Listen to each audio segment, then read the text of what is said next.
Hello,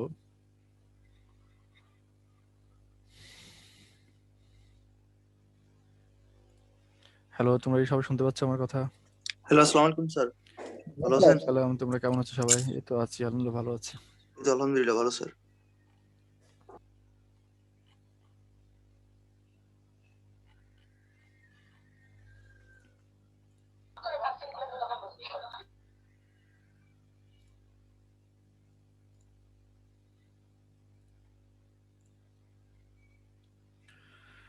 আচ্ছা, আমরা conservation of energy চ্যাপ্টারটা পড়ছিলাম আর কি। আমাদের কিছু হয়েছিল, এর মাঝে আমরা এনার্জি কিছু দেখেছিলাম, যে ক্লাসিফিকেশন দেখিয়েছিলাম।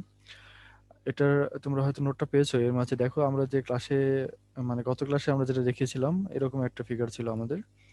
আমরা এটা চেঞ্জ করে পরে আবার এই ফিগারটা দিয়েছি।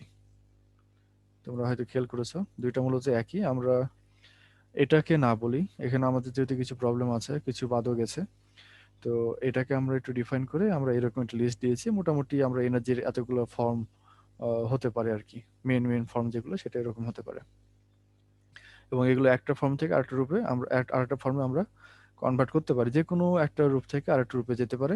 এটাতে আমার এনার্জি, টোটাল এনার্জিটা কনজার্ভ অবশ্যই করবে আর কি। মানে আমাদের যে পরিমাণ এনার্জি একটা থেকে হারিয়ে যাবে, সেটা আর একটা রূপে আমরা ওই একই পরিমাণ এনার্জি পাবো আর কি। আচ্ছা, এনার্জির মেজারমেন্টের ইউনিট কি তোমরা কি জানো? এনার্জি আমরা কি দিয়ে মাপি? Joule joule sir, joule, joule একক। জুল এককে মাপি। এছাড়া আরেকটা একক আছে যেটাকে আর্ক বলা হয়। জি আর্ক, স্যার। জি স্যার। আর্ক, আর্ক শুনেছো? জি স্যার। আর্ক, আর্ক এটা কিসে, কোন ইউনিট, কোন সিস্টেমের ইউনিট? স্যার এটা হচ্ছে সিজিএস। এটা হচ্ছে সিজি সিস্টেম। এই দুটোর মধ্যে রিলেশন আছে একটা, এটা তো জানো মনে হয় তোমরা।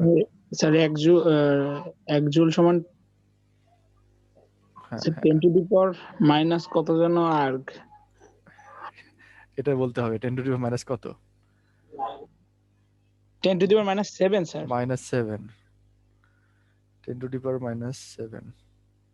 সবাই কি একমত?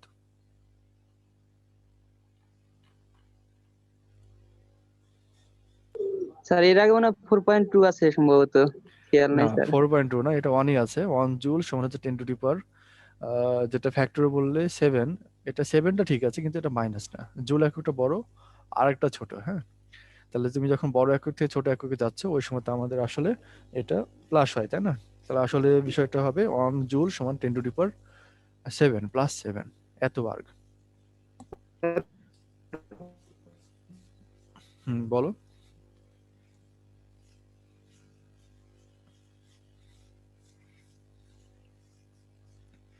তাহলে আমরা জুল এককে যেটা মাপছিলাম 1 জুল, এটা সমান হচ্ছে 10 টু দি পাওয়ার -7।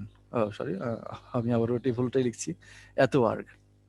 বা তুমি যেটা বললে যে 1 আর্গ, এই 1 সমান হচ্ছে ই আর জি বলাই ভালো। বুঝছো? তোমরা দেখতে পাচ্ছ?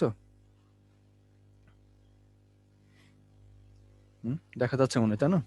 ইআরজি, তো 1 ইআরজি এটা সমান হচ্ছে 10 টু দি পাওয়ার -7 জুল। এটা ঠিক আছে এখন।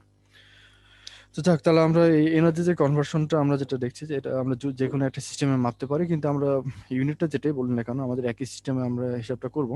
কিন্তু একটা রূপ থেকে যে পরিমাণ এনার্জি হারিয়ে যাবে, আর একটা রূপে আমরা সেই পরিমাণ এনার্জি অবশ্যই পাবো।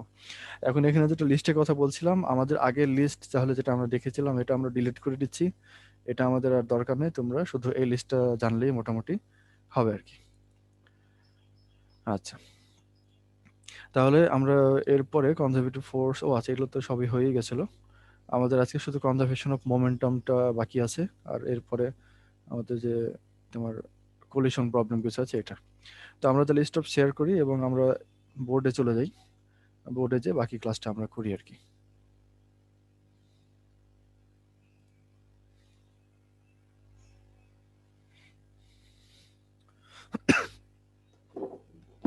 তাহলে আমাদের আজকে টপিক হলো মোমেন্টাম, কনজারভেশন অফ মোমেন্টাম। আমরা মোমেন্টাম কি জিনিস এটা কি জানি? মোমেন্টাম, ভরবেগ। মোমেন্টাম, প্রথম কথা হলো মোমেন্টামকে আমরা প্রকাশ করি হলো পি দিয়ে। এটা একটা ভেক্টর কোয়ান্টিটি। এটাকে তোমরা বাংলা যেটা বললে ভরবেগ। মোমেন্টাম হচ্ছে আমার ক্যামেরা চলে গেছে। আচ্ছা, মোমেন্টাম হচ্ছে ভরবেগ। বাংলাতে এটাকে ভরবেগ বলা হচ্ছে, কারণ হলো পি ইকুয়ালস টু ওই ভর গণিত বেগ। এটা তোমরা সবাই জানো। আমাদের ভি যেহেতু ভেক্টর কোয়ান্টিটি, একটা ভেলোসিটি একটা ভেক্টর কোয়ান্টিটি, তাহলে সেই অনুযায়ী মাস একটা স্কেলার, এর সাথে গুণ করলে পরে আমরা অবশ্যই একটা ভেক্টর কোয়ান্টিটি পাবো, পি ইকুয়ালস টু এমভি। এটার ইউনিট কি? মোমেন্টামের unit sir KG metre per second.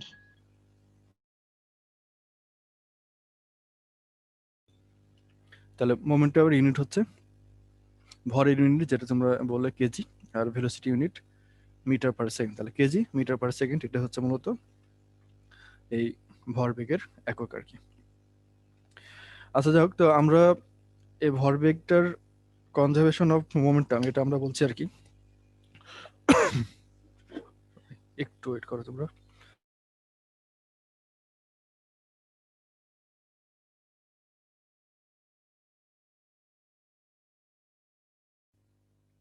Sorry. তো কনজারভেশন অফ মোমেন্টাম আমরা বলছিলাম, তো যে কোনো একটা পার্টিকেল, মনে করো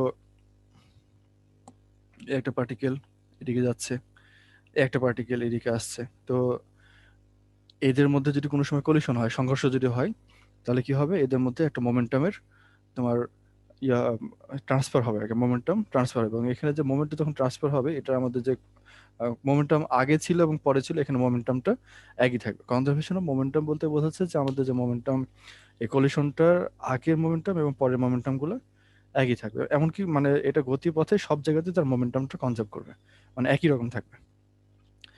কনজার্ভ করা মানে তো আমরা সবাই জানি, তাই না, যে যেটা যে কোনো একটা কোয়ান্টিটি যদি এর কোনো চেঞ্জ না হয়, এটাকে আমরা বলি এটা কনজার্ভ করা। যেমন আমরা এনার্জি কনজারভেশন বলেছিলাম, যে আমাদের এনার্জিটা যদি কোনো চেঞ্জ না হয়, প্রত্যেকটা ফিজিক্যাল প্রসেসে আমাদের এনার্জিটা যদি একই রকম থাকে, টোটাল সাম অফ এনার্জি যদি একই থাকে, সেটাকে আমরা বলি এনার্জি কনজার্ভ করছে। তো এখানেও তাই, মোমেন্টামটা যদি একই রকম ভাবে সবসময় একই ভ্যালু থাকে, যোগ করলে পারে, তাহলে সেটা হচ্ছে মোমেন্টাম কনজার্ভ করা। এখানে কিছু শর্ত আছে আমাদের। তো কনজারভেশন অফ মোমেন্টাম যেটা বলে, আমাদের যদি কোনো একটা আইসোলেটেড সিস্টেম হয়, কনজারভেশন অফ মোমেন্টামের ফর্মুলাটা হচ্ছে এরকম, যে কোনো একটা আইসোলেটেড সিস্টেম যদি হয়, তাহলে এখানে মোমেন্টামটা কনজার্ভ করবে, টোটাল মোমেন্টামটা কনজার্ভ করবে। শুধু একটা পার্টিকুলার মোমেন্টাম বললে ভুল হবে, টোটাল মোমেন্টাম। যেমন মনে করো আমরা এখানে যেমন বল দুইটা বলেছি, এটা একটা সিস্টেম যদি ধরে নিই, আইসোলেটেড সিস্টেম। আইসোলেটেড সিস্টেম মানে হলো যে এর মাঝে ওই দুইটার মধ্যকার ক্রিয়া প্রতিক্রিয়া ছাড়া আর অন্য কোনো বল কাজ করবে না, এটাকে বলা হচ্ছে আইসোলেটেড সিস্টেম। আমি আবারও বলছি, এটা আইসোলেটেড সিস্টেম যদি হয়, তাহলে এই দুইটার মধ্যকার যে ক্রিয়া প্রতিক্রিয়া বল, এই দুইটা ছাড়া আর অন্য কোনো বল এর মধ্যে কাজ করবে না। তার মানে মহাকর্ষ বল বা অন্য কোনো ধরনের বল এর উপর যদি অ্যাপ্লাই না করি, ম্যাগনেটিক ফোর্স অথবা অন্য কোনো ইলাস্টিক ফোর্স, এগুলো কোনোটা যদি আমরা অ্যাপ্লাই না করি, তাহলে এটা হচ্ছে একটা আইসোলেটেড সিস্টেম। মানে এই ফোর্সটা অন্য কোনো, মানে এটার যে মুভমেন্টটা, এটা অন্য কোনো ফোর্স দিয়ে এটা বাধাপ্রাপ্ত হচ্ছে না বা মডিফাইড হচ্ছে না। তাহলে এরকম ধরনের সিস্টেমের ক্ষেত্রে টোটাল যে মোমেন্টামটা, এটা কনজার্ভ করবে। আচ্ছা, মানে টোটাল মোমেন্টামটা একই থাকবে। এখন এটা আমরা প্রমাণ করতে পারি কিভাবে? আমাদের নিউটনের সেকেন্ড ল, যেটা নিউটন সেকেন্ড ল, কি তোমাদের মনে আছে? সেখান থেকে আমরা এটা প্রমাণ করতে পারি। নিউটন সেকেন্ড ল, এমন ইউন না না না, এমন ইউন এটা না, নিউটন সেকেন্ড ল, যে ওই যে rate of change of momentum is proportional to force. ভরবেগের পরিবর্তনের হার প্রযুক্ত বলের সমানুপাতিক। হ্যাঁ, এটা হচ্ছে কথা। নিউটনের, ভরবেগের পরিবর্তন আর তার প্রযুক্ত বলের সমানুপাতিক। হ্যাঁ এটাই এটাই হচ্ছে কথা। নিউটনের প্রথম প্রথম সূত্র যেটা বলে, এটা তো তোমরা জানোই। দ্বিতীয় সূত্র নিয়ে আমরা কথা বলছি, যে বস্তুর ভরবেগের পরিবর্তনের হার তার উপর প্রযুক্ত বলের সমানুপাতিক, এবং বল যেদিকে ক্রিয়া করে ভরবেগের বল পরিবর্তন যেদিকে ক্রিয়া সেদিকে করবে হয়, ভরবেগের পরিবর্তন সেদিকে হবে। সেদিকে হবে। এটা তোমরা সবাই জানো, তো সেখান থেকে আমরা পাচ্ছি। তাহলে আমাদের যে rate of change of momentum, এটাকে আমরা বলছি কি, ভরবেগের পরিবর্তনের হার, rate of change of momentum. তো এই rate of change of momentum, momentum মোমেন্টাম যদি হয় পি, তাহলে rate of change of momentum হচ্ছে ডিপি বাই ডিটি। এই ডিপি বাই ডিটি, এটা এটা ইজ প্রপোর্শনাল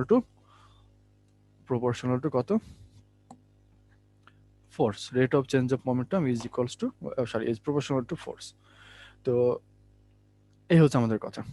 তো আমাদের যদি এটাকে আমরা করে নিই, আমাদের এটাকে যদি সমানুপাতিক চিহ্ন যদি উঠিয়ে ফেলি, তাহলে একটা কনস্ট্যান্ট আসে এফ।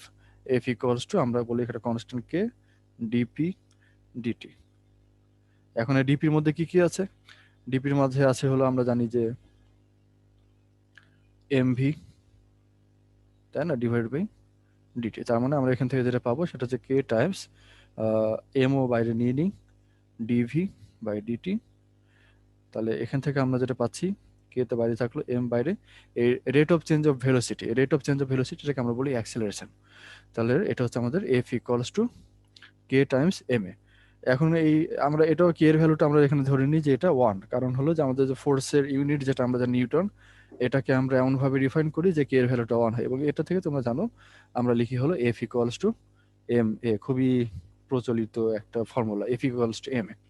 তো এটা থেকে আমরা এই যে আমাদের যে কনজারভেশন অফ মোমেন্টাম যে লটা, এটা আমরা প্রমাণ করতে পারি কিভাবে। এটা থেকে আমরা প্রমাণ করতে পারি এভাবে যে ধরো আমাদের যে প্রথম কথা হলো যে দুইটা পার্টিকেল আমরা ধরেছি এরকম ভাবে একটা দিকে আরেকটা অ্যাপ্রোচ করছে, এরকম অ্যাপ্রোচিং পার্টিকেল গুলার ইনিশিয়াল এবং ফাইনাল মোমেন্টাম যদি আমরা কনসিডার করি, তাহলে সেখানে কি দাঁড়াচ্ছে দেখি আমরা।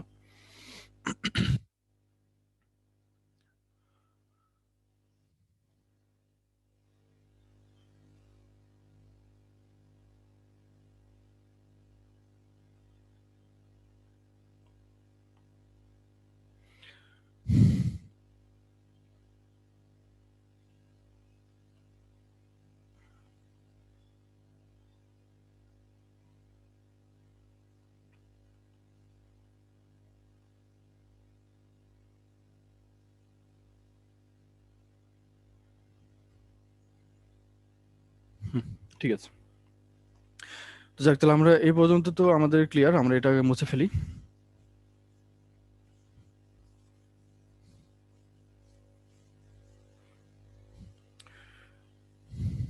তাহলে এরকম একটা আইসোলেটেড সিস্টেম, এটা প্রথম পার্টিকেল, এটা মাস ধরে মনে করো m1, এটার মাস মনে করো m2, এটার ইনিশিয়াল ভেলোসিটি হচ্ছে v1i, এটার ইনিশিয়াল ভেলোসিটি হচ্ছে v2i। তারপরে এরা কোলাইড করবে একসাথে, এটা সংঘর্ষ করবে, সংঘর্ষ করার পরে তারপরে সেখানে এটা আবার আরেকদিকে চলে এই ফিগারটা যেটা আমরা এখন নিচে আঁকা, যেটা এরকম ভাবে মনে করো এটা সংঘর্ষ হচ্ছে ওই মুহূর্তে, সংঘর্ষ হচ্ছে ওই মুহূর্তে, এটা যেহেতু 1 নম্বর বস্তু m1, এটা 2 নম্বর বস্তু m2, এই 1 নম্বর বস্তু 2 নম্বর উপরে যে বলটা প্রয়োগ করছে সেটা হচ্ছে f12, এটা হচ্ছে f21, বুঝছো? এখানে f12টা বোঝাচ্ছি আমরা হলো 1 নম্বর বস্তু 2 নম্বর বস্তুর উপরে যে বল প্রয়োগ করছে, f21টা বোঝাচ্ছি হলো 2 নম্বর বস্তু 1 নম্বর বস্তুর উপরে যে বল প্রয়োগ করছে। আচ্ছা, আমার এখানে ক্যামেরা আমি আমি ইয়াতে ব্যাকগ্রাউন্ডে আছে আর কি, যদি অফ হয়ে যায় বাই চান্স আমাকে একটু জানাবে। তো এরকম ভাবে কলিশনটা হলো, তারপরে তারা আবার এক থেকে আরেকটা যদি এরকম ভাবে চলে যায়, তাহলে এখানে আমাদের পরে যে ভেলোসিটিটা হবে সেটা মনে করো যে v2f, আর এটা হচ্ছে v1f। যাক, এটা এই একই রকমের ফিগার আমরা কলিশন প্রবলেম যখন পড়াবো ওই সময় তো আমরা একই রকম ফিগার আঁকাবো। এখন আমাদের যেটা বোঝাচ্ছি সেটা হলো conservation of momentum, conservation of momentum.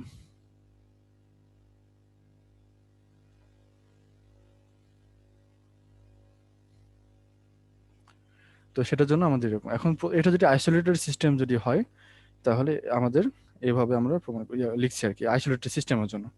এখন বিষয় হলো এখানে এই 1 নম্বর বস্তুর উপরে যে 2 নম্বর বস্তুর যে প্রযুক্ত বল সেটা হচ্ছে f21, আর এটা এই 1 নম্বর উপরে 2 নম্বর উপরে 1 নম্বরে যে প্রযুক্ত বল f12, এই দুইটা বল একটার উপর আরেকটা সমান। কারণ আমরা জানি যে নিউটনের তৃতীয় সূত্র অনুযায়ী যে ক্রিয়া প্রতিক্রিয়া পরস্পর সমান এবং পরস্পর বিপরীতমুখী, তাই না? তাহলে আমরা যদি এখানে বলছি যে এটা একটা আইসোলেটেড সিস্টেম, বাইরে থেকে কোনো ফোর্স এখানে প্রযুক্ত হয়নি, বা এটা নিজেদের মধ্যেও আর অন্য কোনো মানে ক্রিয়া প্রতিক্রিয়া ছাড়া অন্য কোনো বল নাই, তাহলে সেক্ষেত্রে আমাদের এই ক্রিয়া এবং প্রতিক্রিয়া একটার উপর আরেকটা অবশ্যই সমান হবে নিউটনের তৃতীয় সূত্র অনুযায়ী। তাহলে আমরা এখান থেকে লিখতে পারি যে এই f12 equals to minus f21, আমরা এটাকে এইভাবে লিখতে পারি। বা এটাকে যদি আমরা একদিকে নিয়ে চলে আসি তাহলে এটা হচ্ছে f12 মাইনাস এটা প্লাস হয়ে গেল f21 ইকুয়ালস টু 0, এটা লেখা যায়। আচ্ছা, এখন এই f12 যেটা, এই f12 হচ্ছে আমাদের প্রথম প্রথম বস্তুর উপরে প্রযুক্ত বল। তো প্রথম বস্তুর উপরে যে প্রযুক্ত বল, এই প্রথম বস্তুর উপরে যে প্রযুক্ত বল এটা হচ্ছে আমাদের rate of change of momentum of first body, তাই না? আমাদের প্রথম বস্তুর উপর প্রযুক্ত বল যেটা হবে সেটা প্রথম বস্তুরই ভরবেগের পরিবর্তনের হারের সমান হতে হবে।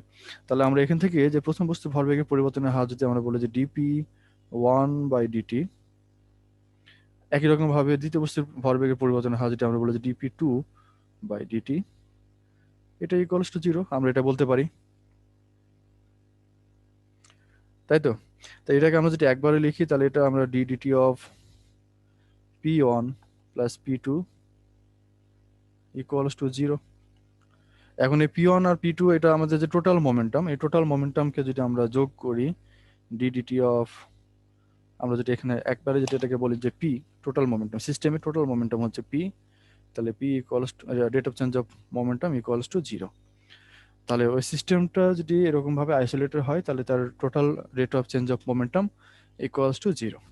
তাহলে টোটাল মোমেন্টাম যেহেতু 0 আমরা এখানে দেখতে পাচ্ছি, তাহলে আমরা বলতে পারি যে এটাতে আমাদের মোমেন্টামটা অবশ্যই কনজার্ভ করছে, আমাদের ইনিশিয়াল মোমেন্টাম এবং ফাইনাল মোমেন্টাম একই থাকছে। এটাকে আমরা আরেকটু এক্সটেন্ড করতে পারি, এটা rate of change of momentum মানে টোটাল মোমেন্টাম যদি এক, তাহলে আমরা বলতে পারি যে কোলিশন হওয়ার আগের মোমেন্টাম আর কোলিশন হওয়ার পরের মোমেন্টাম একই। এখন আমাদের যে নোটেশন যেটা আমরা নিয়েছিলাম, দেখো যে কোলিশন হওয়ার আগে তার ভেলোসিটি ছিল v1i, এটা ভেলোসিটি ছিল v2y, কোলিশন হওয়ার পরে এটা ভেলোসিটি হয়ে গেছে v1f আর এটা ভেলোসিটি হয়েছে v2f।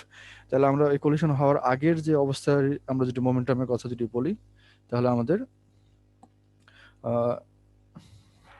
আচ্ছা এটাকে আমরা আরেকটু আগাই, এখানে আমরা একটু যদি আগে লিখি তাহলে p ইকুয়ালস টু কনস্ট্যান্ট, আমরা এটা লিখবো প্রথমে, p equals to constant. Constant না হলে আমরা rate of change of p এটা কিন্তু আমরা 0 পেতাম না। তাহলে এটা যদি কনস্ট্যান্ট হয় তাহলে এই লজিকে আমরা এখন বলতে পারি যে p এর ইনিশিয়াল ভ্যালুগুলোর যোগফল এবং ফাইনাল ভ্যালুগুলোর যোগফল এটা একই। তাহলে আমরা এখান থেকে বলতে পারছি হলো p1i plus p2i equals to p1f plus p2f। তারপরে আমরা এটাকে আরেকটু করি, এক্সপ্যান্ড করি, p1i এর ভ্যালুটা আমরা যেটা বলতে পারি তাহলে এটা হচ্ছে আমাদের m1 v1i প্লাস p2 এর জন্য আমরা বলতে পারি হলো m2 v2i equals to m1 v1f plus m2 v2f। তোমরা কি বুঝতে পারছো সম্পূর্ণটা? স্যার লাস্টের লাইন আগের লাইনটা আরেকবার কি বলেন? এটা হ্যাঁ স্যার। হ্যাঁ, আমাদের এই পর্যন্ত বুঝছো তাই না? আমাদের এই যে ফোর্স, এটা অ্যাকশন ফোর্স রিঅ্যাকশন ফোর্স দুইটা সমান। f1টাকে যদি f21 কে যদি আমরা অ্যাকশন বলি তাহলে f12 হবে রিঅ্যাকশন, বা জি স্যার। এটাকে যদি আমরা অ্যাকশন বলি তাহলে এটা হবে রিঅ্যাকশন। বুঝছো, অ্যাকশন রিঅ্যাকশন ফোর্স অবশ্যই সমান হবে, আমরা নিউটনের থার্ড ল অনুযায়ী জানি, এবং সেটা থেকে আমরা এইটুকু ডিরাইভ করে আসছি। এখন আমরা এখানে এসে দেখলাম যে এই যে p1 প্লাস p2 এটাকে আমরা কম্বাইন ভাবে বলছি হলো p, প্রথম বস্তুর ভরবেগ দ্বিতীয় বস্তুর ভরবেগ, এই দুইটা যোগ করলে আমরা ওই টোটাল সিস্টেমের ভরবেগ পাই p, কারণ আমাদের সিস্টেমটাই এই দুইটা বস্তুকে নিয়ে। তাহলে এই দুইটা বস্তুর যে টোটাল মোমেন্টাম এটাকে আমরা যদি কনস্ট্যান্ট হয় তবে এটা 0 হবে, তাহলে এটা p ইকুয়ালস টু কনস্ট্যান্ট। এখন তাহলে p এর মধ্যে কি কি আছে? প্রথম বস্তুর ভরবেগ এবং দ্বিতীয় বস্তুর ভরবেগ এটা আছে। তো প্রথম দ্বিতীয় বস্তুর যে ভরবেগের যোগফল এটা হচ্ছে p, তাহলে এই যোগফলটা কোলিশনের আগে যা থাকবে পরে যদি একই থাকে সেটাকে আমরা কনস্ট্যান্ট বলতে পারি। তো এই লজিকে আমরা বলতে পারি যে তাহলে এটা p এর আগের যোগফল মানে কোলিশন হওয়ার আগের যোগফল এবং কোলিশন হওয়ার পরের যোগফল, এই দুইটা সমান, কারণ তারা কনস্ট্যান্ট আমরা এখানে লিখতে পাচ্ছি আর কি, তাই না? তাহলে এটাকে তুমি আরেকটু এক্সপ্যান্ড করো, p এর ভ্যালু হচ্ছে আমরা জানি যে mv, তাহলে ওটা থেকে 1 এর জন্য p মানে m1 v1 আর ইনিশিয়াল ভ্যালুর জন্য m v1i। এখানে এম আই কেন দিলাম না, কারণ হলো এম এর তো কোনো চেঞ্জ হবে না, এটা শুধু ভেলোসিটির শেয়ারিংটা হচ্ছে, ভেলোসিটিটা চেঞ্জ হচ্ছে। ক্লিয়ার হলো কি এবার? জি স্যার। আচ্ছা, তাহলে আমাদের এখানে যেটা হলো সেটা হচ্ছে মোমেন্টাম কনজার্ভ করবে। এখন এই মোমেন্টাম কনজার্ভ করতে যে এটা আমাদের প্রথমটার যে ভেলোসিটি ছিল এটা হতে পারে বেশি, এটা হতে পারে ভেলোসিটি কম, বা এটার মাস হতে পারে বেশি, ওটার মাস হতে পারে কম। এটা এই মাস এবং ভেলোসিটির উপর ডিপেন্ড করে এটার একটার মোমেন্টাম আর একটা মোমেন্টাম থেকে আলাদা। তো মনে করো এটার ভেলোসিটি কম, মাস বেশি, এটার ভেলোসিটি বেশি, এটার মাস কম। তো যখন এরকম ভাবে কোলাইড করছে তখন কি হবে? এটা যেহেতু ভেলোসিটি কম কিন্তু মাস বেশি, এটার মোমেন্টামও আমরা বেশি হতে পারে, মানে এটা আবার আবার এটার মোমেন্টাম বেশি হতে পারে ভেলোসিটি যদি অনেক বেশি হয় সেক্ষেত্রে। তো মনে করো যে এটার মোমেন্টামটা বেশি, এটার মোমেন্টামটা কম, তাহলে কি হবে? এটা থেকে যখন এরকম ভাবে কোলাইড করবে দেখা যাবে মোমেন্টাম এ কিছু হারাবে, ও কিছু মোমেন্টাম গেইন করবে, তার মানে এটা ভেলোসিটি আরো বাড়বে। এটাকে আমরা বলতে পারি মোমেন্টাম ট্রান্সফার হওয়া, একটা ভ্যালু থেকে আরেকটা ভ্যালুতে, সরি একটা বডি থেকে আরেকটা বডিতে মোমেন্টাম এরকম ভাবে ট্রান্সফার হতে পারে। এনার্জির মতো, এই এনার্জি যেরকম ভাবে ট্রান্সফার হয় মোমেন্টামও একটা বডি থেকে আরেকটা বডিতে এরকম ভাবে ট্রান্সফার হতে পারে। আচ্ছা, তাহলে কনজারভেশন অফ মোমেন্টাম তোমরা বুঝতে পারলে, এই তো? আচ্ছা, তোমাদের মাইকটা একটু অফ রাখো, পার্সোনাল কথা বলছো, এটা মাইকটা অফ রেখে কথা বলো। তো তাহলে আমাদের এখানে দেখো আমরা যেটা লিখলাম এটা কিন্তু ভেক্টর দিয়ে আমরা লিখেছি, ভেক্টর কোয়ান্টিটি পি অবশ্যই একটা ভেক্টর কোয়ান্টিটি। তাহলে এটা যদি একটা ভেক্টর হয়, এটার ইনিশিয়াল ভ্যালু এবং ফাইনাল ভ্যালুগুলো একই থাকছে। এটাকে একই রাখতে যে আমাদের যেটা হবে সেটা হলো যে পি আমরা বলেছি এটা জেনারেল ভাবে পি বলেছি, কিন্তু আমরা জানি যে পি এর ইনিশিয়াল মোমেন্ট মানে তোমার আমরা যদি বলি যে just P, P equals to MV. এখন এটাকে পি এর তিনটা কম্পোনেন্ট হতে পারে, P X, P Y, P Z, তিনটা কম্পোনেন্ট হতে পারে। তাহলে P X equals to M V X, এটা সমান হচ্ছে এম ভি ওয়াই, এটা সমান হবে এম ভি জেড, তাই না? বুঝতে পারছো তো, আমাদের যে তিনটা অ্যাক্সিস আছে কোঅর্ডিনেট অ্যাক্সিস, সেই তিনটা অ্যাক্সিস বরাবর আমাদের মোমেন্টামের আলাদা আলাদা কম্পোনেন্ট পাওয়া যাবে। তো এই তিনটা কম্পোনেন্ট বরাবরই আমাদের যে মোমেন্টামের যে ভ্যালুগুলো, এই ভ্যালুগুলো আলাদা আলাদা ভাবেও কনজার্ভ করবে। এটা তো কনজার্ভ করেছে টোটালটা, কিন্তু এই যে কম্পোনেন্ট গুলাও যদি আমরা নিতাম, কম্পোনেন্ট গুলো আলাদা আলাদা ভাবে কনজার্ভ করতো। তাহলে কনজার্ভ এরকম ভাবে আলাদা আলাদা ভাবে নিয়ে যদি আমরা ইকুয়েশন যদি লিখি, তাহলে এরকম ভাবে তিনটা ইকুয়েশন তোমরা পাবা আরো এক্সট্রা। সেই তিনটা ইকুয়েশন যদি লিখি আমরা, তাহলে এটাকে কিভাবে লিখতে পারি? এক নম্বর ইকুয়েশনটা যেটা হবে সেটা হচ্ছে M one V one X I plus M two V two X I equals to M one V one X F plus M two V two X F. বুঝছো? এরকম ভাবে এই একই রকম ভাবে এটাতে ওয়াই একবার দিয়ে, এটাতে ওয়াই দিয়ে, এটাতে ওয়াই দিয়ে, তারপর এটাতে জেড, এরকম ভাবে মানে এক্স ওয়াই জেড তিনটার জন্য আমরা এরকম ভাবে আরো তিনটা, আরো দুইটা ইকুয়েশন আরো লিখতে পারি আর কি। সব মিলে এরকম কম্পোনেন্ট আকারে তিনটা ইকুয়েশন হবে। বুঝতে পারছো তো? আচ্ছা লিখে দিই, M one V one Y I plus M two V two Y I equals two,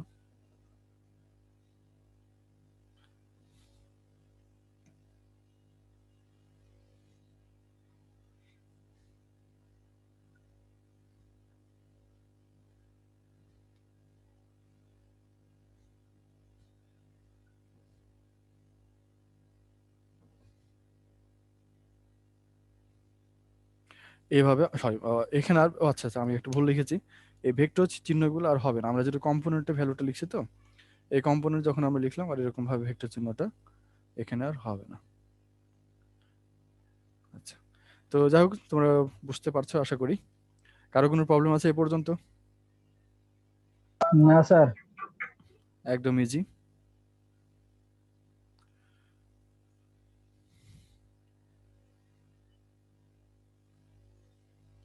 আচ্ছা,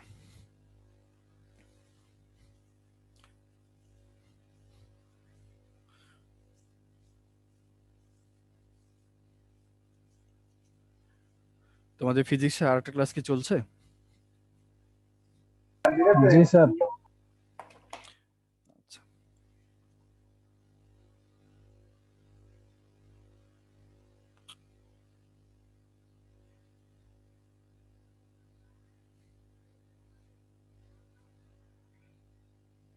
ইম্পালস।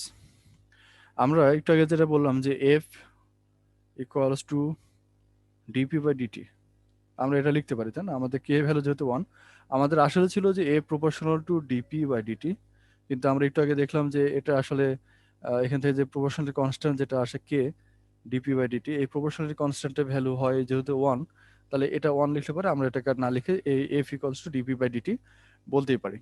তো এখন দেখো এই ইকুয়েশনটা থেকে আমাদের যেহেতু আমরা মোমেন্টাম যদি জানি, মোমেন্টামকে টাইমের সাথে ডেরিভেটিভ নিয়ে আমরা ফোর্স পেয়ে যাব। এখন আমাদের যদি ফোর্স জানা থাকে, এটা থেকে আমরা মোমেন্টাম পেতে পারি। কিভাবে পাবো কি বলতে পারবা?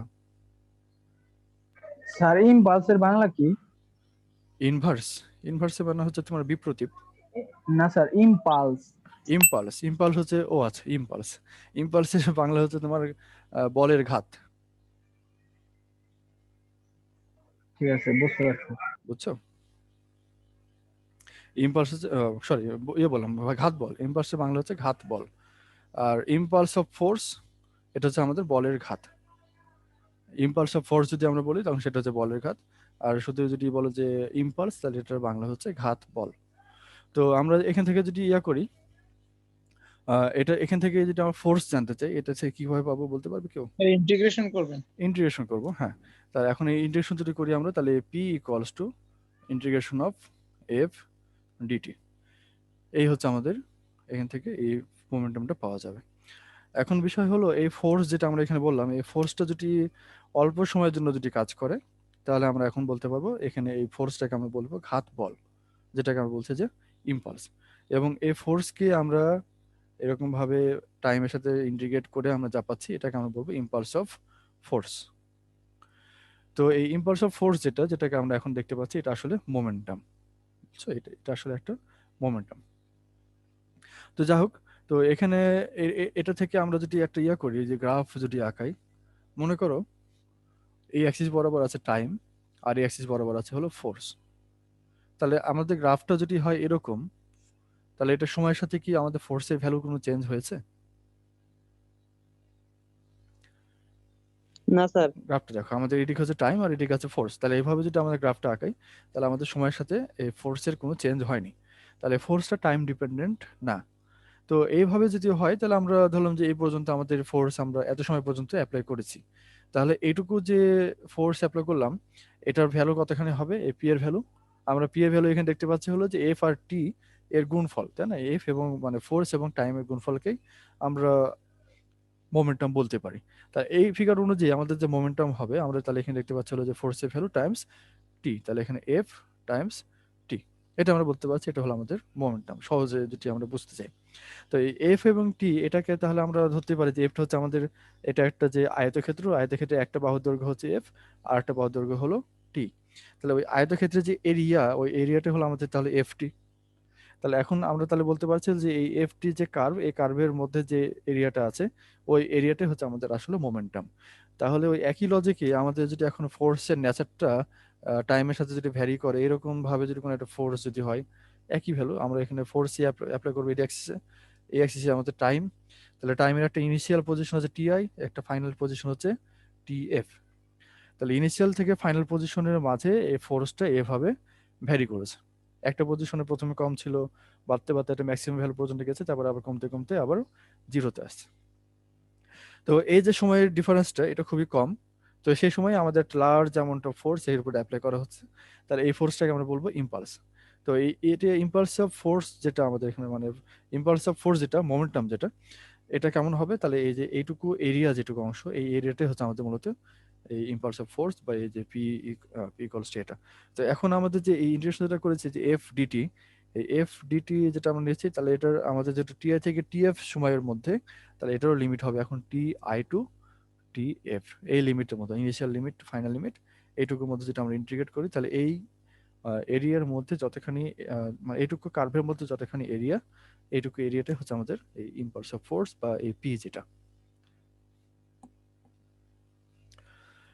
এখন এটা কোথায় কাজে লাগে? আমরা যেহেতু মোমেন্টাম নিয়ে কথা বলছি, সে কারণে এই কথাগুলো বলা। আমাদের যে তোমরা যে ক্রিকেট খেলো অথবা ব্যাডমিন্টন খেলো, এটা দেখেছো তোমরা, এই সময়তে যে ক্রিকেট বল বা ব্যাডমিন্টন বল, এগুলো খুবই অল্প সময়ের জন্য ব্যাটের সাথে সংঘর্ষ মানে সংস্পর্শে থাকে আর কি। সেই অল্প সময়ের মধ্যে লার্জ অ্যামাউন্ট অফ ফোর্স তার উপরে অ্যাপ্লাই করা হয়, এবং তার অ্যাক্সেলারেশন অনেক হাই হয় আর কি সেক্ষেত্রে। তো ওখানে যে ফোর্সটা কাজ করে, সেটা আমরা বলতে পারি ইম্পালস, ঘাত বল। ইম্পালসের বাংলা হচ্ছে ঘাত বল। তো যাই হোক, তো এখানে আমাদের তাহলে ইম্পালস যেটা হলো, সেটা আসলে আমাদের যে মোমেন্টাম, বা আমরা যদি বলি যে ইনিশিয়াল মোমেন্টাম যদি জিরো হয়, তাহলে সেক্ষেত্রে এটা, আর ইনিশিয়াল মোমেন্টাম যদি কিছু থাকে, তাহলে সেক্ষেত্রে আমরা এটা বলতে পারবো হলো ডেল পি, যেটা হচ্ছে মোমেন্টামের পরিবর্তন। বুঝছো, ইনিশিয়াল মোমেন্টাম যদি জিরো হয়, তাহলে তার উপরে তুমি ফোর্স অ্যাপ্লাই করলে, অ্যাপ্লাই করার পরে তার অ্যাক্সিলারেশন হলো, সে একটা মোমেন্টাম গেইন করলো, সেই মোমেন্টামটা হতো পি ইকুয়ালস টু এটা। কিন্তু আগে থেকে তার একটা মোমেন্টাম ছিল, তুমি আরেকটু ঘাত বল প্রয়োগ করলে তার মোমেন্টামটা কিছু চেঞ্জ হলো। এই মোমেন্টামের যে চেঞ্জ, এই চেঞ্জটাকে আমরা যদি যে বলি ডেল পি, তাহলে del P equals to TI to TF এর মধ্যে ইন্টিগ্রেশন করবো এফ ডিটি, এটা যা পেলে আর কি ডান দিকে, এটা হচ্ছে তার মানে মোমেন্টামের চেঞ্জ। তো যেটাই বলি না কেন, আমাদের তাহলে এটা আসলে মোমেন্টামের চেঞ্জ, বা মোমেন্টাম আমাদের ডাইমেনশন কিন্তু মোমেন্টাম এরই। আচ্ছা, তাহলে এই কনজারভেশন অফ মোমেন্টাম নিয়ে আর কারো কোনো কোনো প্রবলেম আছে কিনা? কনজারভেশন অফ মোমেন্টাম নিয়ে। নাই সম্ভবত। তো এটার অ্যাপ্লিকেশন কোথায় কোথায়? আমাদের কনজারভেশন অফ মোমেন্টামের হিউজ অ্যাপ্লিকেশন আছে। আমরা যত রকমের রকেট বলো, তারপরে যে তোমরা ইন্টারমিডিয়েটে পড়ে আছো নৌকা থেকে লাফ দেওয়া, তাই না, এগুলো সবগুলো হচ্ছে আমাদের এই কনজারভেশন অফ মোমেন্টামের এক্সাম্পল। এখানে এখানে আমাদের ব্যবহার আছে। আমরা যদি প্র্যাকটিক্যাল ইউজের কথা যদি বলি, তাহলে আমরা এটার উপর বেসিস করে এই রকেটগুলা চলে আর কি। আচ্ছা, একটা হেলিকপ্টার কি শূন্য মহাশূন্যে যেতে পারবে? চাঁদে যেতে পারবে একটা হেলিকপ্টার? না স্যার। একটা হেলিকপ্টার চাঁদে যেতে পারবে না, কেন পারবে না? স্যার স্যার, তার মুক্তি চাঁদে ব্যাগ কম, মুক্তি ব্যাগ দেয়া লাগবে স্যার। হ্যাঁ, এটা ঠিক, মুক্তিবেগ দিতে পারলে সে যেতে পারবে। এছাড়া? স্যার চাঁদে বায়ু নেই, এই জন্য ওখানে বায়ু শূন্য, ওখানে হেলিকপ্টার কোনো কাজ করতে পারবে না। হ্যাঁ, বায়ুর কারণে এটা হচ্ছে আমাদের লজিক, যে বাতাসের কথা। হেলিকপ্টার যেটা চলে এটা বাতাসের উপর বেজ করে চলে। যতক্ষণ পর্যন্ত বাতাস আছে ততক্ষণ পর্যন্ত হেলিকপ্টার বা বিমান যেটাই বলো, হেলিকপ্টার এবং বিমান, এগুলো বাতাসের উপর ভেদ করে, মানে বাতাসের উপর নির্ভর করে যেহেতু চলছে, বাতাসে ভর দিয়ে, তাহলে যতক্ষণ পর্যন্ত বাতাস আছে ততক্ষণ পর্যন্ত এটা কাজ করে। তাহলে এটা যদি আমাদের পৃথিবী হয়, এই পৃথিবীর মাঝে এইটুকু হচ্ছে আমাদের বায়ুমণ্ডল ধরলাম, এইটুকুর মধ্যে সে সীমাবদ্ধতার গতি, কিন্তু এর বাইরে যেতে পারবে না। আর আমাদের যদি চাঁদের কথা বলি, চাঁদ আছে এরকম কোন একটা পজিশনে, চাঁদের মধ্যেও হয়তো এখানে আশেপাশে কিছু মানে চাঁদের গ্যাসের একটা বায়ুমণ্ডল আছে, কিন্তু এর মাঝে এইটুকু অংশগুলো হচ্ছে আমাদের ফাঁকা, একদমই ফ্রি স্পেস। এই ফ্রি স্পেসের মধ্যে দিয়ে আমাদের যেহেতু কোনো বাতাস নেই, তাহলে এর মধ্যে দিয়ে ওই বিমান বা হেলিকপ্টার, মানে যেটা ওই পাখার উপর ভিত্তি করে, পাখার উপর ভর দিয়ে যারা চলছে, তারা যেতে পারবে না। তাহলে সেটা যদি যাওয়ার জন্য উপায় হলো যে যে নিজেই নিজের ওই মোশনের যে মিডিয়ামটা এটা তৈরি করে চলে। তো এরকম ধরনের একটা যানবাহন হলো রকেট। সেই রকেটটা যখন, যেটা তুমি যদি রকেটের কথা বলো, এটা তুমি জানো রকেট কি করে, এর অনবরত কিছু অনেক পরিমাণে gas, huge amount of gas এরকম ভাবে যখন নির্গত করে, তখন এই নির্গত হওয়ার আগে এই যে গ্যাসটা যেটা ছিল, এটা তো একটা পার্টিকেল ছিল, লিকুইড পার্টিকেল হিসেবে ছিল, তার মোমেন্টাম এবং এই রকেটের মোমেন্টাম ছিল জিরো। যখন এটা নির্গত হওয়া শুরু করেছে, তখন এটা একটা মোমেন্টাম নিয়ে এদিকে বের হবে, ওই একই মোমেন্টাম কিন্তু রকেটও পাবে, কারণ মোমেন্টাম এটা এটাকে আমরা ধরতে পারি একটা সংঘর্ষের মতোই। মানে তোমার এই যে কলিশন হওয়ার আগের মোমেন্টাম পরের মোমেন্টাম সমান থাকে, আমরা এটা জানি। তো এখানে এখানে যখন এটা ছিল ওই সময়তে, এটা হচ্ছে আমাদের ওই কলিশন হওয়ার আগে, মানে তুমি যদি ওইরকম ভাবে চিন্তা করো আর কি। এখানে তো আসলে শেষ এসে কলিশন হয় না, এটা প্রথমে স্থির ছিল, তারপর ওটা একরকম রকেটটাকে, এই গ্যাসটাকে এরকম ভাবে ছুড়ে দেওয়া হচ্ছে। যখন ছুড়ে দেওয়া হলো, ওই ছুড়ে দেওয়ার আগে এবং পরের মোমেন্টাম আমাদের এখন কনজার্ভ করতে হবে। তো যেহেতু আগে জিরো ছিল, তাহলে পরে জিরো হওয়ার জন্য এটা যদি একটা মোমেন্টাম এদিকে পেয়েছে, এটাকেও একটা মোমেন্টাম এইদিকে পেতে হবে, যদিও অনেক কম। এই গ্যাসের যেহেতু ভর খুবই কম, এটাকে তুমি এরকম ভাবে ছুটতে পারছো, তাহলে ভর কমের জন্য এটাতে যে মোমেন্টাম তৈরি হবে সেটা এদিকে কম হবে যদিও, কিন্তু তুমি এটা বাড়াতে পারো যদি এটা ভেলোসিটি বেশি করতে পারো।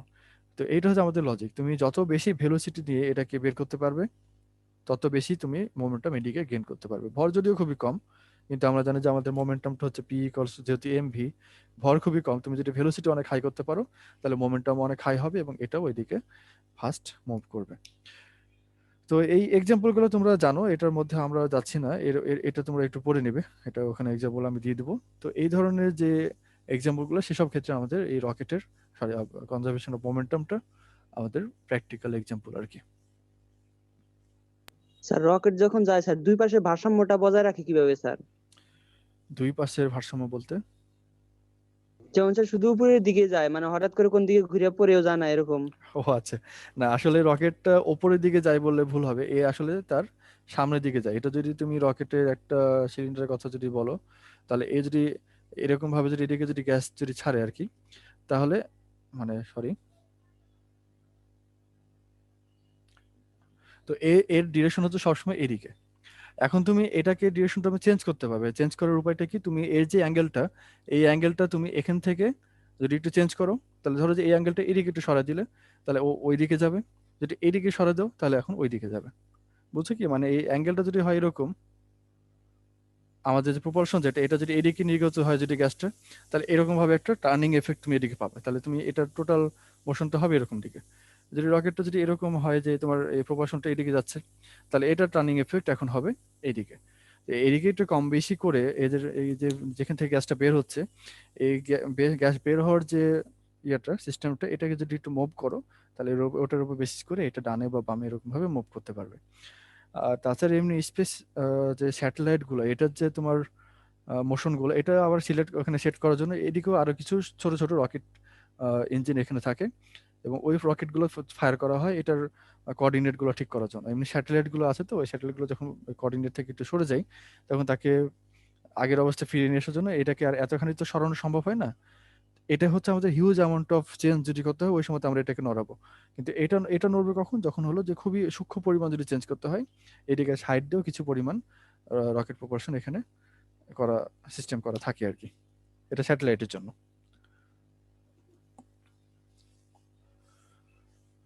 তো যা হোক, স্যার তাহলে রকেটে যে মহাকাশচারীরা যায়, হ্যাঁ, স্যার ওনারা কি করে ভিতরে বসে? ওনারা কোনো কাজ করে না নাকি?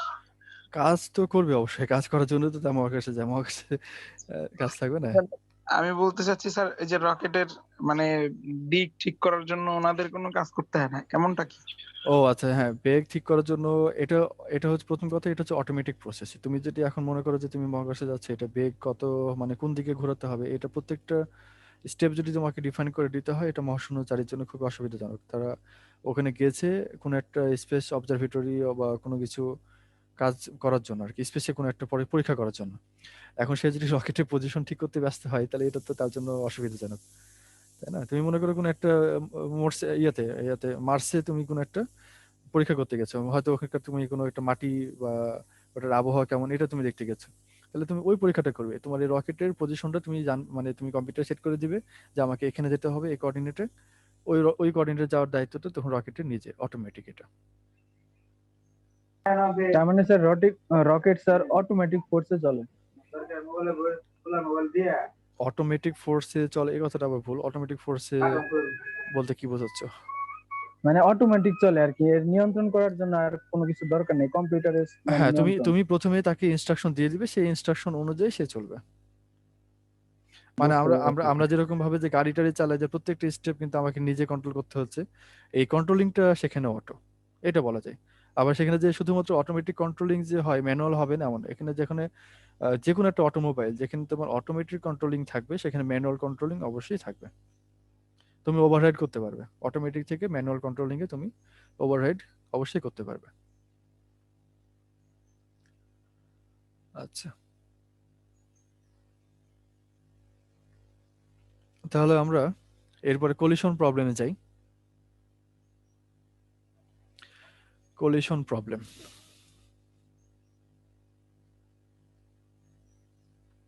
এখন এই কলিশন প্রবলেম যেটা, এটা হতে পারে দুই রকম।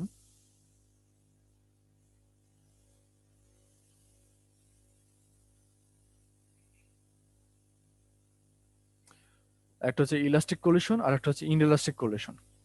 তো ইলাস্টিক কলিশন আর ইনইলাস্টিক কলিশন এটার মধ্যে পার্থক্যটা হচ্ছে এরকম যে আমাদের কোনো কলিশন যদি, আচ্ছা কলিশন মানে আগে বুঝি কিনা এটা আমরা একটু দেখি। কলিশন মানে এটা কি, সংঘর্ষ, তাই না? দুইটা বল, আমরা একটু আগে যেটা বললাম যে একটা বল এদিক থেকে আসছে আর একটা বল এদিক থেকে আসছে, তারা একটা পজিশনে তারা মিলিত হবে, মিলিত হওয়ার পরে ক্রিয়া প্রতিক্রিয়া হলো, তারপরে তারা একটা আবার হয়তোবা এদিকে তারা চলে যাবে আর কি। তো এরকম ভাবে যদি হয়, এটা হচ্ছে এক ধরনের সংঘর্ষ। আবার যদি এরকম হয় যে তারা আসছে, তারা এরকম ভাবে সংঘর্ষ করলো, ক্রিয়া প্রতিক্রিয়া হলো, হওয়ার পরে তারা একটা বস্তুতে পরিণত হলো, এখানে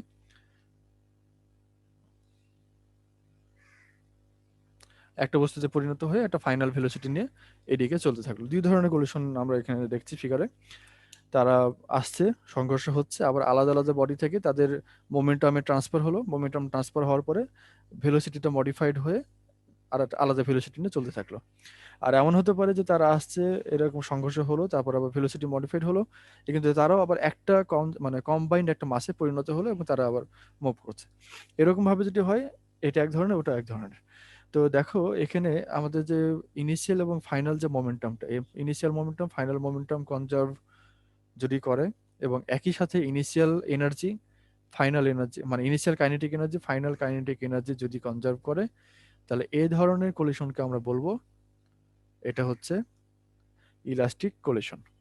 আর initial kinetic energy final kinetic energy বা ইনিশিয়াল মোমেন্টাম, ফাইনাল মোমেন্টাম, এটা যে কোনো একটা যদি কনজার্ভ না করে, তাহলে এটাকে আমরা বলবো ইনইলাস্টিক কলিশন।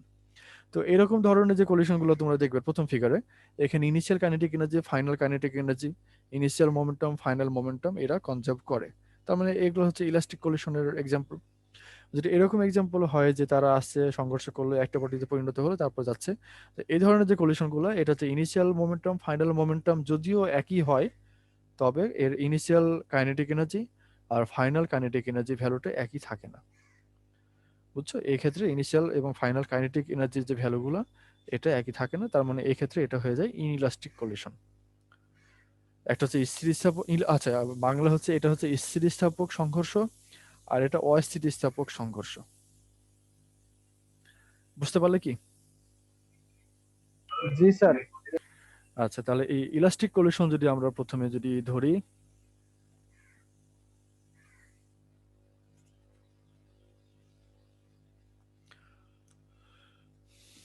আচ্ছা ইনইলাস্টিকটা প্রথমে বলি।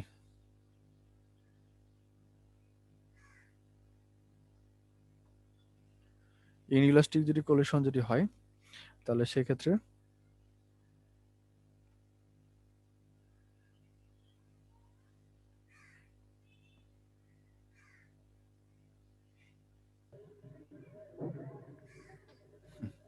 আচ্ছা,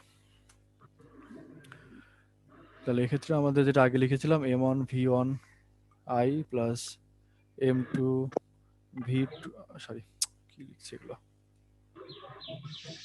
m2 v2 i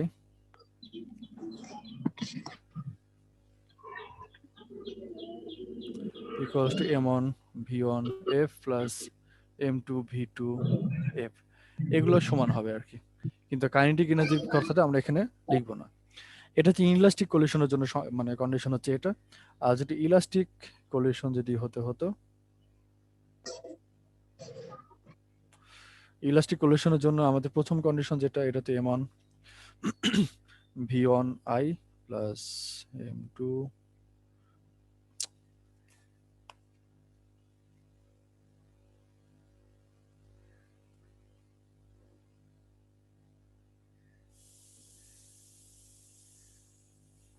এটা তো থাকবে, তার সাথে আমাদের আরো একটু কন্ডিশন যোগ হবে, সেটা হচ্ছে 1/2 m v1 i square plus 1/2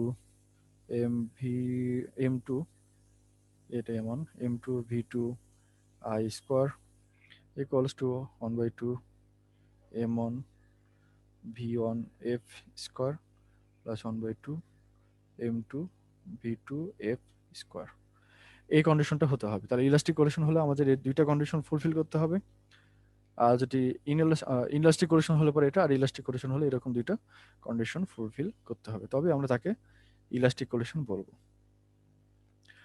এখন এই ইলাস্টিক কলিশনের সংজ্ঞা তো এটা আমরা বললাম, এখন এটা থেকে আমরা কিছু ডিরাইভ করে আমরা যে কোনো একটা টার্মে, মানে হয় ইনিশিয়ালের টার্মে ফাইনালকে অথবা ফাইনাল টার্ম ইনিশিয়ালে, এটা আমরা প্রকাশ করতে পারি। আমাদের কিছু এক্সাম্পল আমাদের একটু করতে হবে ডিরাইভেশন, তাহলে আমাদের একটু সহজ হবে। যাক, আমরা এর কাজ করি যেটা, সেটা হলো যে 1 নম্বর আর 2 নম্বর এটাকে আমরা কাছা মানে একই দিকে নিয়ে যাই। 1 নম্বর এবং 2 নম্বরের যে ইয়েটা, সেটাকে আমরা একই দিকে নিয়ে যাই।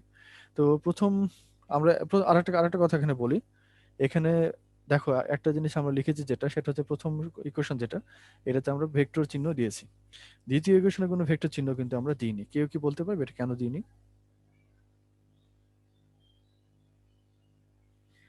স্যার শক্তির কোনো দিক নেই স্যার।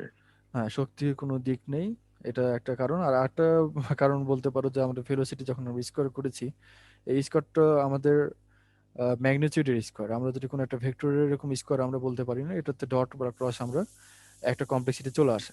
তো এই কারণে আমরা এরকম ভাবে কোনো ভেক্টরের উপর স্কোয়ার দিই না। আমরা একটা স্কেলারের উপরে একটা স্কোয়ার চিহ্ন বা কিউব বা যাই হোক, মানে একেরও বেশি পাওয়ারটা আমরা কোনো একটা স্কেলারের উপরে দিই সাধারণত।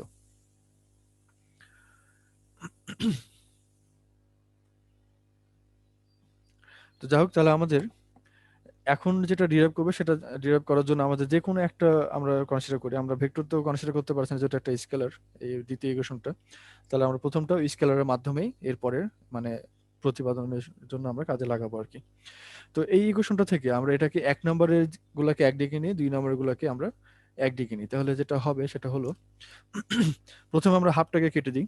হাফটা যদি কেটে দিই তাহলে এরকম হলো। তারপর এখান থেকে আমরা লিখতে পাচ্ছি m1 v1 i স্কোয়ার, এখানে আমাদের অন ছিল এখানে, তাহলে এটা এবার শেষে minus m1 v1 f square equals to m2 v2 f square minus এই পাশে যে m2 v2 ছিল 2 নাম্বারটা আমরা এদিকে দিয়ে দিলাম, তাহলে এটা m2 v2 i স্কোয়ার। এটাকে যদি এখন কমন নেওয়া হয় তাহলে m1 কমন নিলাম, v1 m1 কে যদি আমরা কমন নিই তাহলে এখানে থাকছে হলো v1 i square minus v1 f square equals to, এখানে একটা মাইনাস সাইন আমরা আগে নিই, তাহলে এটা m2 v2 i square minus v2 f square. এখানে মাইনাসটা কেন নিলাম, কারণ হলো আমাদের এখানে যদি m2 কে কমন নিতাম তাহলে এই f টা 2f আমাদের আগে হওয়ার কথা ছিল, এটা আমরা পরে নেওয়ার জন্য এখানে একটা মাইনাস সাইন দিয়েছি। উভয় দিক থেকে আমরা m1 কে, হ্যাঁ ঠিক আছে আমরা এভাবে এটাকে লিখতে পারি। এখন এটা থেকে আমরা যেটা করি সেটা হলো যে এই স্কোয়ার যেটা আছে, এই স্কোয়ারটাকে আমরা যদি একটু ফর্মুলা ফেলে দিই, a স্কোয়ার মাইনাস b স্কোয়ারের ফর্মুলা যেটা ফেলে দিই তাহলে এটা হবে আমাদের, তাহলে এখানে যেটা থাকছে m1 into v1 i square plus, ও সরি স্কোয়ার তো থাকছে না, a plus b into a minus b, a plus b whole a square minus b square সমান a plus b into a minus b, ওই formula অনুযায়ী। তাহলে এখানে v1 i minus v1,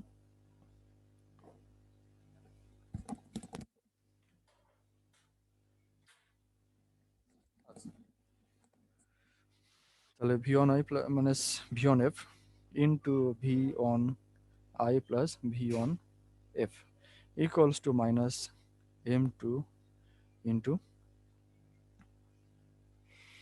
v2i minus v2f into v2i plus v2f।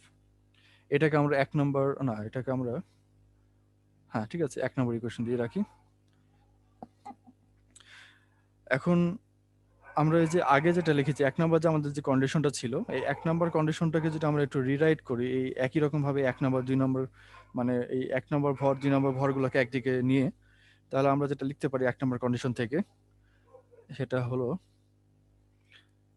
m1 কে আমরা বামে রাখলাম, তাহলে এই v1 টা যদি বামে চলে আসে তাহলে এখানে v1 i minus v1 f equals to, এটা যদি আবার ওইদিকে যদি যাই তাহলে এটা মানে দুই নম্বরকে যদি লিখি তাহলে আমরা একই রকম ভাবে আমরা লিখতে পারবো হলো মাইনাস m2 কে আবার কমন নিব, তাহলে v2i মাইনাস v2f এটা আমরা লিখতে পারি। এটাকে আমরা 2 নম্বর ইকুয়েশন দিই। বুঝতে পারছো কি তোমরা? বুঝতে পারছো? জি স্যার। আচ্ছা ভেক্টর চিহ্ন হবে না স্যার? হ্যাঁ বুঝিনি। ও হ্যাঁ, ভেক্টর চিহ্নের কথা যে আমরা বললাম যে আমরা যেহেতু এগুলো সবগুলো স্কেলার নিয়ে করেছি, তো এই কারণে আমরা এটাকে ভেক্টর চিহ্ন এটাকে বাদ দিলাম, কারণ হলো আমরা এর সাথে কম্পেয়ার করতে হবে এরপরে। তো যখন আমরা কম্পেয়ার করবো একটা ভেক্টরের সাথে একটা ভেক্টরকেই কম্পেয়ার করা যায়, তো ওই সেন্সে আমরা আর এখানে আর ভেক্টর চিহ্ন আর লিখছি না। তাহলে এখানে আমরা কন্ডিশনটাই দিব ঠিকই, কিন্তু আমরা এখানে যখন প্রমাণটা করব এই প্রমাণের সময় আর ভেক্টর চিহ্নটা দিব না। তো তাহলে আমরা এইভাবে এটাকে লিখতে পারলাম। আচ্ছা, ইনইলাস্টিক কোলিশনের জন্য আমাদের আর কোনো কথা নাই, এটা এই পর্যন্তই, এটা আমরা এখন মুছে দিই।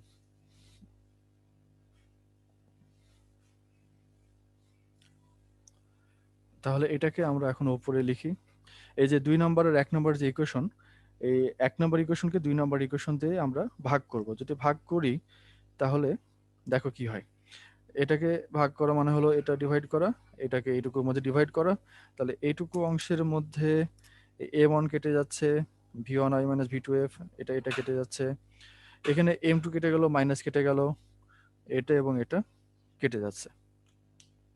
তাহলে যেটা থাকছে এখান থেকে সেটা হলো এই v1i plus v1f equals to v2i plus v2f। তার মানে এই প্রথম বস্তুর যে ভেলোসিটি, এটা মানে প্রথম বস্তুর আগের এবং শেষের ভেলোসিটির যোগফল দ্বিতীয় বস্তুর আগের এবং শেষের ভেলোসিটির যোগফলের সমান হচ্ছে। কখন এটা? এটা হচ্ছে আমাদের ইলাস্টিক কোলিশন, হ্যাঁ ইলাস্টিক কোলিশন যদি হয়, তাহলে সেক্ষেত্রে আমরা এরকম বলতে পারছি যে মানে প্রথম বস্তুর বেগের প্রথম এবং শেষ, মানে তোমার আদি বেগ এবং শেষ বেগের যোগফল দ্বিতীয় বস্তুর আদি বেগ এবং শেষ বেগের যোগফল এটা সমান থাকছে। তো যাই হোক, তাহলে এটা থেকে আমরা আরেকটু যদি মডিফাই করে আরেকটু যদি ইকুয়েশনটা লিখি যে 1 নম্বর আর 2 নম্বরকে যদি আমরা ভাগ করি, v1i মাইনাস v2i, v2i 2 নম্বরটাকে আমরা লিখে নিলাম v2i equals to v1f minus v2f, এবং আবার আমরা একটা মাইনাস দিব এটাকে আমাদের আলোচনার সুবিধার জন্য। এখন এই যে v1i মাইনাস v2f, এটা কি বলতে পারবো কেউ? এটা হচ্ছে 1 নম্বর বস্তুর সাপেক্ষে 2 নম্বর বস্তুর রিলেটিভ ভেলোসিটি, তাই না? v1i মাইনাস v2f এটা একটা সাপেক্ষে আর একটার আপেক্ষিক বেগ। তা আমরা বলতে পারি 1 নম্বরের সাপেক্ষে 2 নম্বরের আপেক্ষিক বেগ।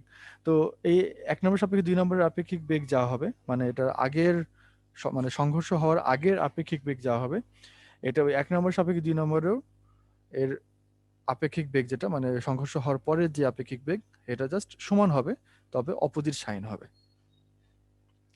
এটা একটা দেখার বিষয়। এই দুটো লাইন থেকে আমরা এই দুটো কনক্লুশন তাহলে করতে পারছি। প্রথম কনক্লুশনটা কি, যে প্রথম ইকুয়েশন থেকে আমরা দেখলাম যে প্রথম যে বস্তু, এই বস্তুর সংঘর্ষের আগের এবং শেষের যে বেগের যোগফল দ্বিতীয় বস্তুর আগের এবং শেষের বেগের যোগফল, এটা আমাদের এখানে সমান থাকছে। প্রথম ইকুয়েশন থেকে আমরা এটা দেখলাম। শেষের ইকুয়েশন আমাদের বলছে যে আপেক্ষিক বেগটা 1 নম্বর সাপেক্ষে 2 নম্বরের যে আপেক্ষিক বেগ, এটা 1 নম্বর সাপেক্ষে 2 নম্বরের আপেক্ষিক বেগ মানে শুরু এবং শেষে, মানে সংঘর্ষের আগে এবং সংঘর্ষের পরের যে আপেক্ষিক বেগগুলো, এটা সমান সমান থাকছে, তবে অপোজিট ভেলোসিটি হয়ে যাচ্ছে। যাই হোক, তাহলে এটা আমাদের বিষয়। এরপরে আমাদের আরেকটু যদি এটাকে সিম্পলিফাই যদি করি, তাহলে কি দাঁড়াবে আমাদের? তাহলে এখন পর্যন্ত যে ইকুয়েশন আছে, সেই ইকুয়েশন একটা হলো এটা, আমরা যেটা এখন যেটা লিখলাম, এই একটা ইকুয়েশন হলো আমাদের।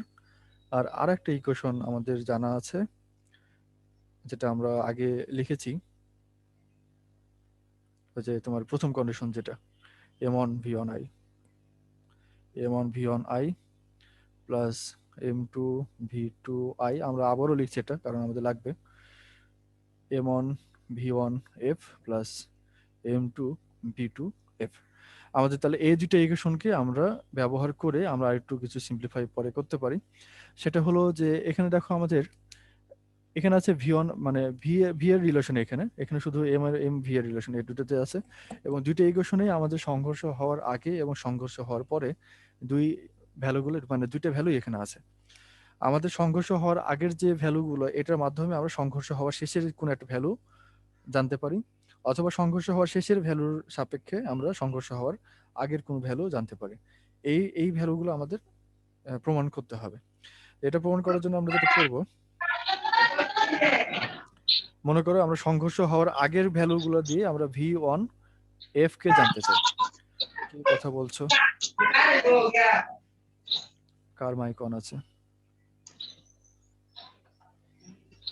আচ্ছা, তোমরা একটু মাইকটা অফ রাখো, মানে যারা কথা বলছো, মানে কোশ্চেন যদি না থাকে একটু মাইকটা অফ রাখো। অভিষেক সম্ভবত, হ্যাঁ অভিষেক দত্ত, হ্যাঁ মোস্তাফিজুর রহমান, তোমরা একটু মাইকটা অফ রাখো। তো ঠিক আছে, আমরা তাহলে এরপরে যাই। তাহলে আমরা যেটা বললাম যে এখানে আমাদের v1i v1f মানে যতগুলো ইনিশিয়াল ভ্যালু আছে, ওই ইনিশিয়াল ভ্যালুগুলো দিয়ে আমরা এর ফাইনাল ভ্যালুটা, মানে v1 এর ফাইনাল ভ্যালু কত হয় এটা আমরা জানতে চাই। তো এটা আমরা তাহলে কিভাবে ক্যালকুলেট করব? দেখো আমাদের এইদিকে যেটা আছে, এটাতে আমাদের রাইট সাইডে শুধুমাত্র ফাইনাল ভ্যালু আছে, এর তো রাইট সাইডে শুধু ফাইনাল ভ্যালুগুলোই আছে। আমরা এখানকার v1f টাকে জানতে চাই, তাহলে v2f এর ভ্যালু আমাদের এখানে বসাতে হবে। তো এখান থেকে আমরা v2f এর ভ্যালু যদি এই ইকুয়েশনে বসাই, আমরা একটা নাম দিয়ে দিই, এটা 3 নম্বর ইকুয়েশন, এটাকে নাম দিই 4 নম্বর ইকুয়েশন। তাহলে এই 3 নম্বর ইকুয়েশন থেকে v2f এর ভ্যালু যদি 4 নম্বর ইকুয়েশনে বসাই, তাহলে আমাদের এখানে পিওরলি v2f থাকবে এবং ইনিশিয়াল ভ্যালুগুলো থাকবে। এটা করে আমরা দেখি কি হয়। তো এই ইকুয়েশনটাই আমাদের যখন এই v2f এর ভ্যালুটা আমরা বের করব, তাহলে v2f টা আমরা এখান থেকে যদি জানতে চাই, তাহলে v2f ইকুয়ালস টু কি লিখতে পারি? v2f equals to v on I plus v on f minus v2i।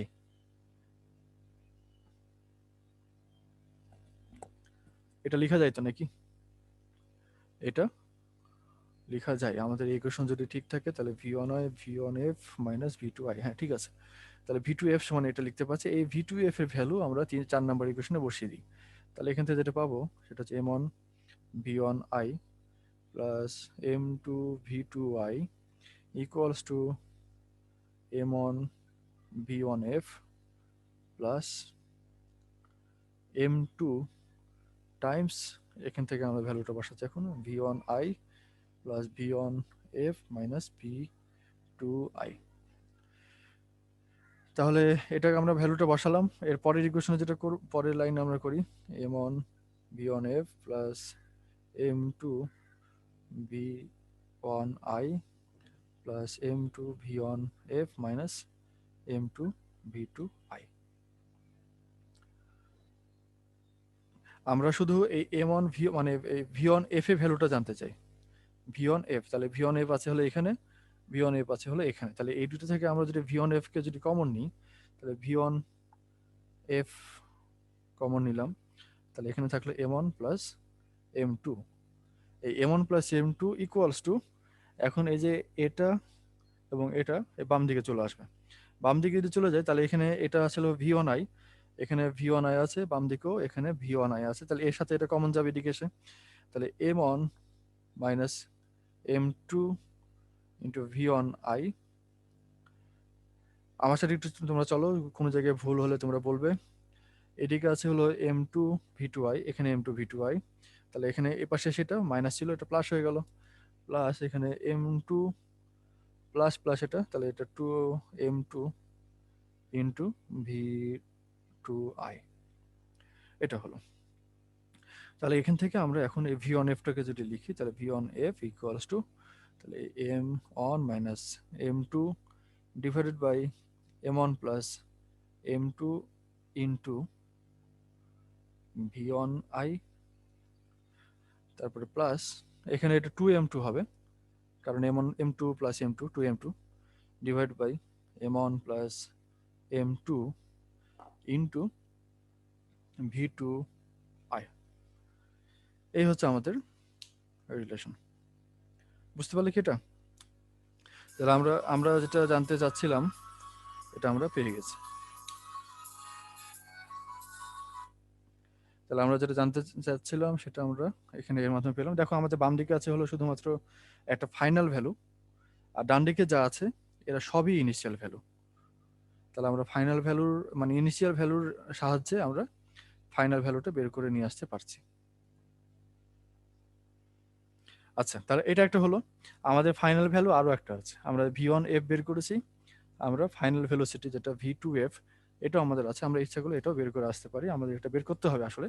এখন তাহলে v2f যদি আমরা বের করতে চাই, v2f মানে হ্যাঁ v2f কে আমরা বের করবো, তাহলে আমাদের যেটা করতে হবে এখান থেকে v1f এর ভ্যালুটা নিয়ে এই ইকুয়েশনে বসাবো, তাহলে v2f চলে আসবে। তাহলে এই ইকুয়েশন থেকে v1f কে যদি আমরা বের করে নিয়ে আসি তাহলে কি হয়, তাহলে আমাদের এটুকু মুছে দিই এখন, যদি কোনো সমস্যা তোমাদের না থাকে তাহলে এটা মুছে দিলাম। স্যার 12টায় ক্লাস, 12টা বেজে গেছে, ও আচ্ছা সরি। তো ঠিক আছে, তাহলে এই আচ্ছা আমি তাহলে বলে দিই, একই রকম ভাবে তোমাদের এটা হবে। আমরা এখানে যেরকম ভাবে বললাম এরকম ভাবে আরো একটা ইকুয়েশন হয় আমাদের, তাহলে ওই ইকুয়েশনটা আমরা আজকে, তাহলে যেহেতু সময় ওভার হয়েছে তোমাদের, আমরা পরের ক্লাসে এটা করব, এবং এখান থেকে আর কিছু কন্ডিশন আছে এটা আমরা বাকিটা করে এই চ্যাপ্টার মোটামুটি শেষ হয়ে যাবে আশা করি সামনের দিন।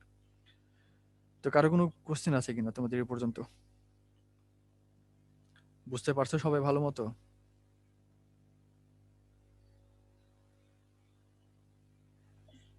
জি স্যার, বুঝতে পারছি। তো ঠিক আছে, সবাই ভালো থেকো, আল্লাহ হাফেজ।